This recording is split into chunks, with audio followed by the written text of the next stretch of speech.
What is up, everybody? This is Ray from Rated R Reviews, and I'm gonna do a nice voiceover review for John Wick 3 Parabellum. Okay, so I saw this movie about a day before it was released. I had to let it sink in. If you saw John Wick Part 2, then you know at the ending of Part 2, and mind you, this is a spoiler if you haven't seen Part 2, but it's been out for about 3 years, so you should have seen it by now, especially if you're a John Wick fan. So at the ending of part 2, John Wick spilled blood on the Continental, and that is one of the rules of the Continental that you cannot break. Because he spilled blood, and then he spilled blood of somebody who was on a very high level, very high, I believe he was on the high table throughout that movie, or he became on the, that character was put on the high table because of someone else who died in the movie. John Wick pretty much put a bullet in his head, murdered him on Continental grounds in front of Winston. Winston being the main lead assassin that runs the Continental. So Winston kind of, well, I guess because Winston liked John Wick and he knows that John Wick comes with respect, but he's also the baddest assassin, period. He gave him an hour to run. That's what happened at the very ending of John Wick 2. John Wick 3 is where we pick up. He's running through the city. He has only a couple minutes left. His very first fight that he gets into is with this gigantic freaking monster. He's like 7 feet tall or something like that, or 7 something. He definitely looks like a retired basketball player, and he has long, like lanky arms and lanky legs and a weird looking face, and he is definitely someone you do not want to get into a fight. But of course, he gets into a fight with John Wick, and John Wick says, "No, wait a minute, I have 15 minutes left." Before the contract is up, which is a $14. What do you $14 million contract on his life. That fight happens. Next fight.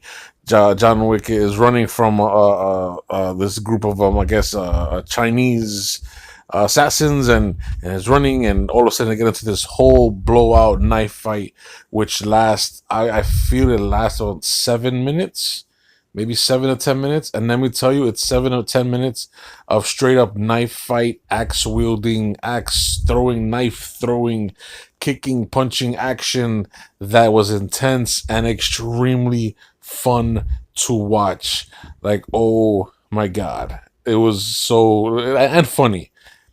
There were just fights, and that was so entertaining that I loved the movie right out the gate. And that's only like the first 20 minutes of it.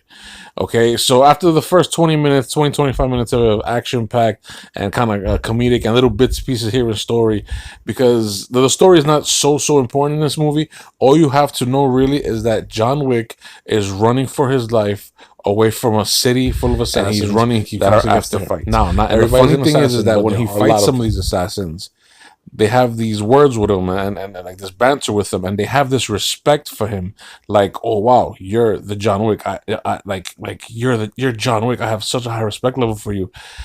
I'm gonna try my best to kill you, because if I kill you, I'd be the assassin that killed John Wick. Because John Wick apparently is like the #1 assassin in the world, known for that impossible task that he did years earlier.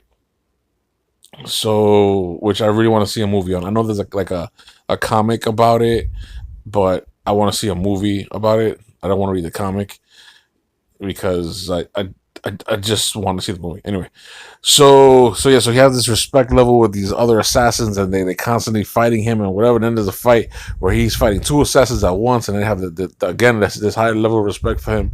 And they're like, "Oh, you're kind of slow in your old age and whatever," and they kind of make fun of him a little bit. They help him after they both whip his ass in the beginning of the fight. They kind of like help him up, and he looks like an old man because he's fighting these 2 guys that are smaller than him and I guess younger than him.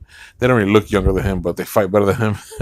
And he's like this, like, "Oh, okay, I got this, thanks." And then they like kind of like reset. They kind of like bow to each other and start fighting. Like they have like this honor system, which I thought was really cool, very interesting, and very fun to watch. Guys, let me tell you, just I don't want to tell you the whole movie, but those are the certain fights. The fight scenes are incredible. It's funny. There's about maybe half hour in there that's kind of like slow paced and kind of like storytelling and blah blah blah. But it's whatever. I really couldn't get into that part. But you can actually negate that whole part, and I'll be fine with it. Halle Berry was great. The fights with the dogs, all the dogs kept going for people's balls and shit like that. That shit was hilarious. And then the ending, which I'm not gonna talk about, but the ending was very fun. A little bit over the top, like the very ending is a little bit over the top bullshit. But again, like a Lawrence Fishburne over the top type of thing, you know. But yeah, I can't wait till John Wick 4. I really want to see John Wick 4. Maybe it's a prequel, never know. But whatever. Great movie. I give it an 8.5 out of 10. It's fun as hell. Go see it. Don't miss it in theaters. See it with a big crowd because you'll just start laughing with everybody's reactions. Okay, this is Ray from Rated R Reviews. Also, the Laid Back Chat. Please give my podcast a chance. You can listen to it on Spotify. You can listen to it on Google Podcasts. You can also listen to it on Radio Public or Breaker. Feel free to just look it up. And yeah, just give it a listen, please. So yes, I am Ray from Radar Reviews and Ray from the Laid Back Chat. Please like, listen, follow, share, do all that stuff. Truly appreciate it.